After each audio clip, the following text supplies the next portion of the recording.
नमस्कार साथियों, स्वागत है आपका। आशा करती हूँ सुखी होंगे, खुशहाल होंगे। यदि आप मेरे चैनल पे नए हैं तो आपसे विनती है चैनल को सब्सक्राइब कर लीजिए। ईश्वर की कृपा आप सभी भक्तों पर हमेशा बनी रहे, आप हमेशा हंसते मुस्कुराते रहें।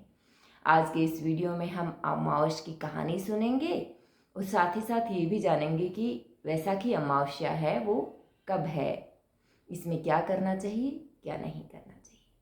तो वैसाखी अमावस्या अमावस पितरों के लिए होती है। हमारे पितरों की शांति के लिए और पितरों के आशीर्वाद की प्राप्ति के लिए हम अमावस्या का व्रत रखते हैं और दान पुण्य करते हैं। अमावस के ऊपर किया गया दान पुण्य से हमें अत्यधिक पुण्य मिलता है और पुण्य के साथ साथ में हमें हमारे पितरों से आशीर्वाद भी प्राप्त होता है और पितृ दोष से छुट्टी मिलती है।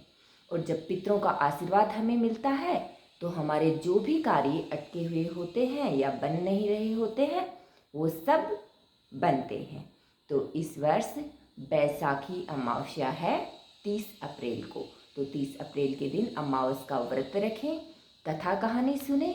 और ये अमावस्या है वो 30 अप्रैल वार शनिवार, यानी कि शनिवार के दिन है।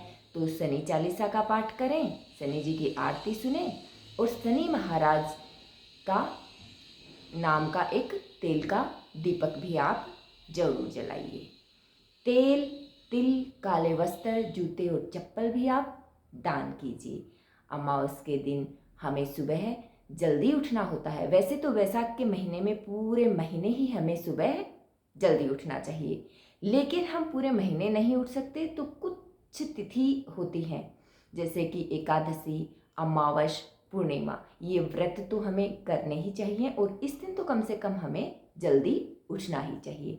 तो अमावस के दिन हमें सुबह जल्दी उठना चाहिए।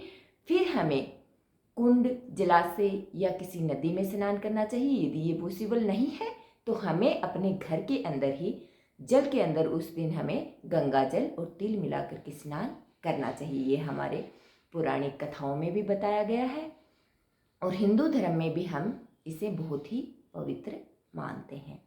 स्नान करने के बाद में हमें सात्विक भोजन बनाना चाहिए और भोजन बना करके हमें हमारे पितरों के नाम से उसे खिलाना चाहिए। अब हम पितरों के तर्पण के लिए क्या करेंगे कि ब्राह्मण बुलाएंगे और ब्राह्मण को वो भोजन हम खिलाएंगे, जिसे ब्राह्मण जिमाना भी हम बोल सकते हैं। और ब्राह्मण को कपड़े वस्त्र भी हम दान में दे सकते हैं। इससे हमारे पितृ बहुत खुशी होते हैं। अमावस के दिन चावल का पिंड दान करना पितरों के लिए बहुत ही शुभ माना जाता है।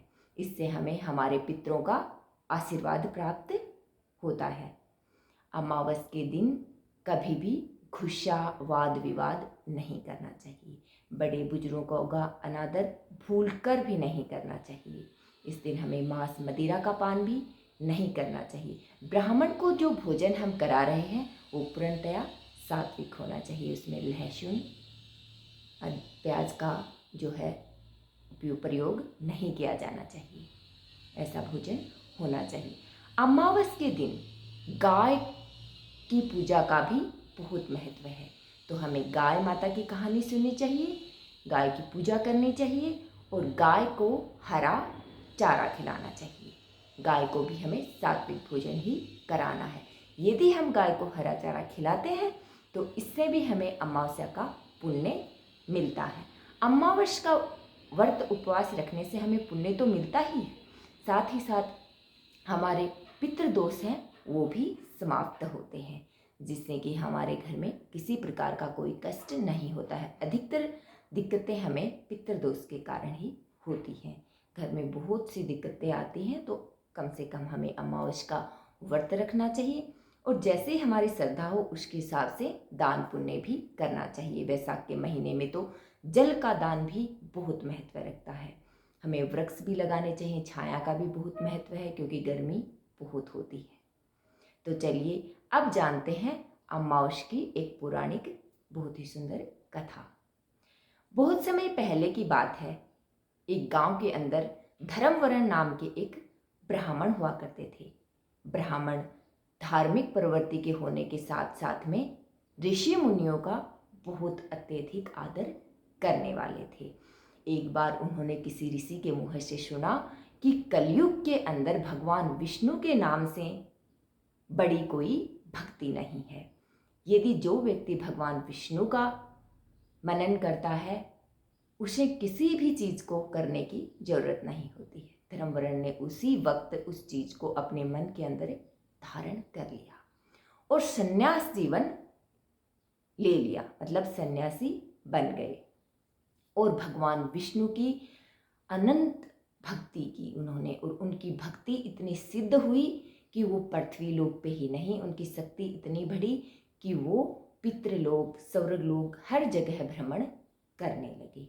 एक बार क्या होता है कि वो पितृलोक में भ्रमण करते हुए पितृलोक में जाते हैं और पितृलोक में जाकर के वो देखते हैं अपने पूर्वजों को, यानी कि पितरों को, अपने पितरों को दुखी देखते हैं। तो पूछते हैं कि ये सब कैसे हुआ।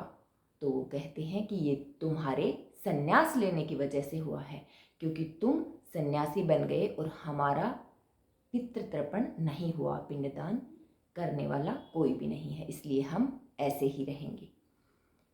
अब धर्मवरण चिंतित हो गए और उनकी जो दशा थी वो देखकर उन्हें बहुत दुख हुआ, अपने पितरों को कष्ट में देखकर उन्हें बहुत दुख हुआ। तो उन्होंने पितरों से पूछा कि इसका कोई उपाय है। तब पितरों ने बताया कि हाँ, उपाय तो है। यदि तुम वापस धरती पर जाकर के अपने सन्यासी जीवन को त्याग करके गृहस्थ जीवन को अपनाओ और अमावस की कथा कहानी उपवास रख करके ब्राह्मणों को दान दो, पितृ तर्पण करो और पिंड दान करो, तो हमारी मुक्ति हो सकती है। धर्मवरण ने वैसा ही किया। वो धरती पर आकर के गृहस्थ जीवन यापन करते हैं। उन्होंने शादी की और बैसाखी अमावस्या आने पर बैसाखी अमावस्या का व्रत रखा, विधि विधान से पूजा की, ब्राह्मण देवता को भोजन कराया, पिंड दान किया, पितृ तर्पण किया और गाय को हरा चारा भी खिलाया। इससे उनके पितरों की शांति मिलती है। तो दोस्तों, अमावस का उपवास भी हमें करना चाहिए। यदि हम व्रत नहीं रख सकते तो कोई बात नहीं, लेकिन हमें कहानी सुननी चाहिए और जैसा हमारी सामर्थ्य है उसके हिसाब से हमें हमारे पितरों के लिए दान दक्षिणा उनके नाम से जरूर करनी चाहिए। तो साथियों, इसी के साथ हम हमारे पितरों को याद करते हुए सभी पितरों की जय बोलेंगे। भगवान विष्णु की जय, सभी देवी देवताओं की जय। धन्यवाद साथियों।